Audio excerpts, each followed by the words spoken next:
Okay, there was a major event that happened in Washington, D.C. It was the March for Life. And there were so many people that were there, including some of America's most noted political leaders. President Trump wasn't there in person, although he did send a video. President Trump was going to look at some of the devastation that's going on around the nation. He went to North Carolina, which was really important that he went and visited there because the Biden administration did a terrible job helping the people of North Carolina.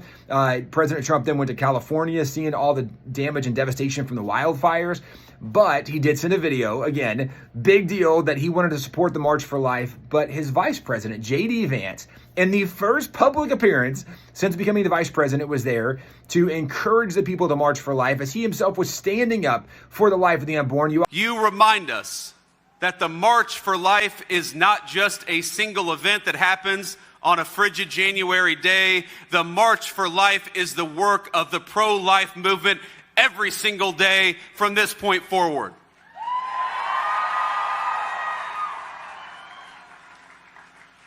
Now, it is a lifelong call to action, a moment in time, but every single day that you guys do what you do, from supporting young moms and dads to fighting for the unborn, to working with our legislatures at the state and federal level, you make it possible for us to stand here and say that America is fundamentally a pro-baby, a pro-life, and a pro-family country. You also had the leader of the House, Mike Johnson, the leader of the Senate, Senator Thune, who were there. Governor Ron DeSantis was there.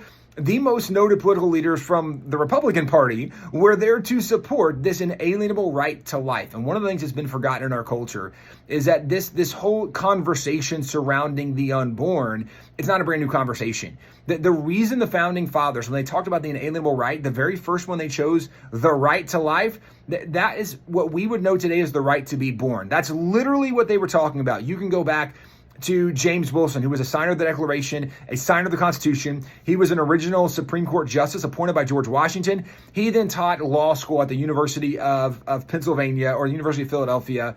I'll have to look that one up. But as he's teaching this law school, his law lectures then were put into a 3-volume set of law books, became some of the very first law books, like purely American law books from his lectures. But one of the things he pointed out to the students as he's training them in law is that human life, beautiful and undeviating, it's protected by the common law. And in the contemplations of law, life begins when the infant is first able to stir in the womb.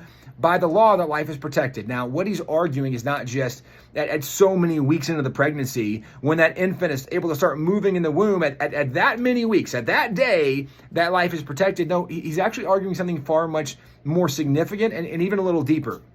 This is an era back in the 1700s, right? They didn't have a magic stick that somebody could pee on and then it would give them some kind of math symbol and they would know, hey, we're pregnant. No, like that didn't happen back then. So when would a woman back then know she was pregnant? She would know she was pregnant when the infant was stirring in the womb. His argument from James Wilson, signer of the Declaration, signer of the Constitution, an original Supreme Court justice, one of the things he was trying to tell the future lawyers of America is that the way we operate in America is our laws protect the life of all unborn children.